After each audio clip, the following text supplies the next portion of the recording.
அனைவருக்கும் மாலை வணக்கம். எல்லாரும் எப்படி இருக்கீங்க? நல்லா இருக்கீங்களா? காலையில இருந்து நிறைய பேர் திருமண வாழ்த்துக்கள் சொல்லிகிட்டே இருந்தீங்க.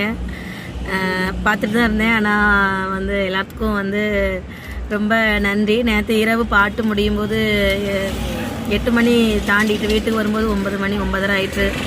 அதனால் வந்துட்டு காலையில் முழிக்க கொஞ்சம் லேட் ஆகிட்டு. கேக்கெல்லாம் வெட்ட கோயிலுக்கு போகலை. கேக்கெலாம் வந்து வெட்ட நேரமே இல்லை. இன்றைக்கி வேறு கோவில்பட்டி ப்ரோக்ராம். அதனால் வந்து இன்றைக்கி நாங்கள் 2 மணிக்கே வீட்டிலேருந்து கிளம்பிட்டோம். 7 மணிக்கு பாட்டு ஆரம்பிக்கணும். 2 மணிக்கே கிளம்பிட்டோம். அதனால் வந்து எதுக்குமே ஒரு நேரம் இல்லாமல் அப்படியே ஆகிட்டு பரப்பிட கூட இல்லை. அப்படியே வீட்டில் இருந்து கிளம்பி வந்தேன். சாப்பிட கூட இல்லை. இங்கே வந்து தான் இப்போ தான் வாங்கி சாப்பிட்டு நான் வச்சுருக்கேன். என்ன செய்ய, கல்யாண நாள் அது மட்டும் வந்து எல்லோரும் கேக் வெட்டலைன்னு கேட்டீங்க. எதுவுமே எல்லாம் போச்சு. சரி பார்ப்போம். ராத்திரி பாட்டு முடிஞ்சு ஏதாவது டீ கடையில் பேக்கரியில் எங்கேயாவது கேக் இருந்தால் வாங்கி வெட்டி வீடியோ போடுறேன். பாய். ஓகே.